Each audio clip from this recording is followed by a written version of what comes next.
Hello students, how are you? I hope you will be fine. Okay. Students, in our previous class we have discussed about acid, base and salts general properties. यानी हमने अपनी पिछली class में acid, base और जो salt है उनकी कुछ जनरल प्रॉपर्टीज़ के बारे में डिस्कस किया था।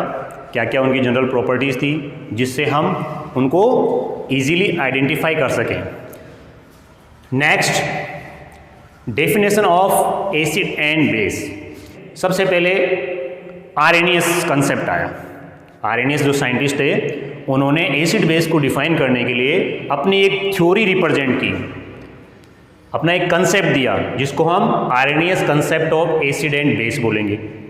तो अकॉर्डिंग आर्रेनियस एसिड और बेस की क्या डेफिनेशन दी गई? आर्रेनियस के अकॉर्डिंग टू आर्रेनियस, दो substance which give H+ ions in aqueous solution. Aqueous solution means water में उनका घोल बनाया गया है, जैसा कि हमने कल स्टडी की थी। तो आर्रेनियस के अकॉर्डिंग वो सब्सटेंस एसिड है जो एक्वस सॉल्यूशन में H+ आयन रिलीज कर रहे हैं, H+ आयन दे रहे हैं, उन सबको उन्होंने क्या बताया? Acids. For example HCl, hydrochloric acid. Hydrochloric acid का जब आप एक्वस सॉल्यूशन बनाओगे, जब इसको वाटर में डिसोल्व करके इसका सॉल्यूशन तैयार करोगे तो ये H+ आयन देगा, H+ आयन रिलीज करेगा, साथ में Cl-। तो ये H+ और Cl- में कन्वर्ट होगा। ऐसे ही H2SO4, सल्फ्यूरिक एसिड, क्या बोलते हैं इसको? Sulphuric acid. ये भी एक्वस सॉल्यूशन में H+ आयन और सल्फेट आयन रिलीज करेगा। नेक्स्ट, नाइट्रिक एसिड HNO3, ये भी H+ आयन और NO3- आयन में कन्वर्ट हो जाएगा। एसिटिक एसिड CH3COOH, इसका भी एक्वस सॉल्यूशन लोगे तो ये भी एक्वस सॉल्यूशन में H+ आयन रिलीज करेगा। तो मोस्टली आर्रेनियस के अकॉर्डिंग एसिड वो सब्सटेंस है जो एक्वस सॉल्यूशन में H+ आयन रिलीज कर रहे हैं, यानी H+ आयन रिलीज करते हैं, तो वो सब आर्रेनियस के अकॉर्डिंग एसिड कहलाए।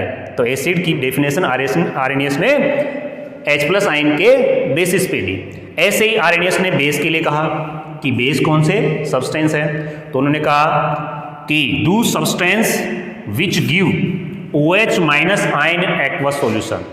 OH- आयन यहाँ पर हाइड्रोक्सिल आयन है। OH- आयन को हम क्या बोलते हैं? Hydroxyl ion. तो उन्होंने कहा कि बेस वो सब्सटेंस है जो एक्वस सॉल्यूशन में OH- आयन दे रहे हैं। For example sodium hydroxide NaOH। NaOH अपने एक्वस सॉल्यूशन में क्या देगा? Na+ और OH-, यानी ये क्या दे रहा है? Hydroxyl ion. ऐसे ही पोटेशियम हाइड्रोक्साइड KOH, ये भी अपने एक्वस सॉल्यूशन में क्या दे रहा है? K+ और OH- आयन, यानी हाइड्रोक्सिल आयन। ऐसे ही नेक्स्ट हम बात करेंगे NH4OH।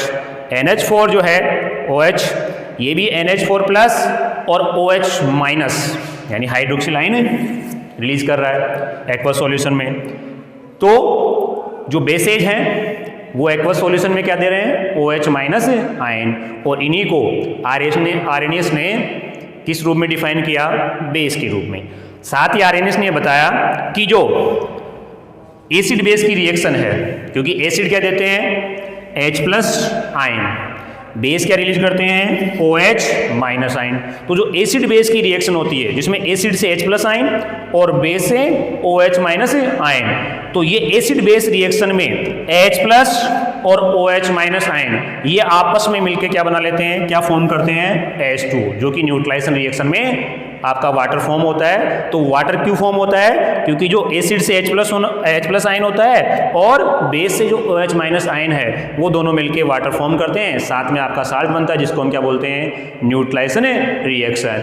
और हमने पिछली क्लास में, प्रीवियस क्लास में हमने देखा था कि जो एसिड है वो स्ट्रॉन्ग एसिड होते हैं और वीक एसिड दोनों होते हैं, जैसा कि कल हमने इनके बारे में डिटेल से डिस्कस किया है। तो यहाँ पर अगर आप देखोगे HCl, H2SO4 और HNO3, ये तीनों क्या है? Strong acid.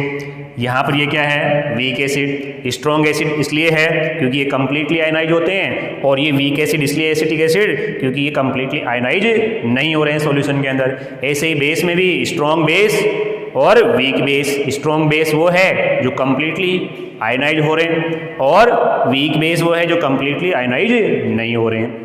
एसिड में जो H+ आयन रिलीज हो रहे हैं, तो जो H+ आयन होता है वो मोस्ट रिएक्टिव होता है, ये मोस्ट रिएक्टिव होता है, और रिएक्टिव होने के कारण ये वाटर से वापस रिएक्शन करके अगेन रिएक्ट करके H2O से जो H+ आयन होंगे एसिड के, वो वाटर के साथ अगेन रिएक्ट करके क्या बना लेंगे, H3O+ आयन, जिसको हम बोलते हैं हाइड्रोनियम आयन। तो कभी भी जो H+ है वो H+ के रूप में नहीं रहेगा, वो वाटर से रिएक्शन करके किस रूप में रहेगा, H3O+ हाइड्रोनियम आयन के रूप में रहेंगे H+ आयन हमेशा।